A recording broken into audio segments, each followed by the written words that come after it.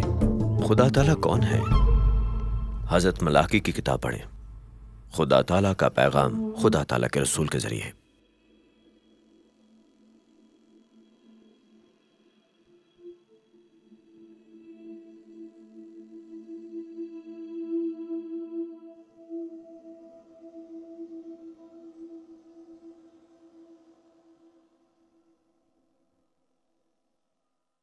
عزیز ناظرین، اس ویڈیو کو دیکھنے کے بعد اگر آپ انجیل شریف کا مفت نسخہ حاصل کرنا چاہتے ہیں تو ہمیں اپنا مکمل پتہ بما موبائل فون کے ارسال کر دیں۔ ہم پوری کوشش کریں گے کہ آپ تک انجیل شریف کا مفت نسخہ پہنچ جائے۔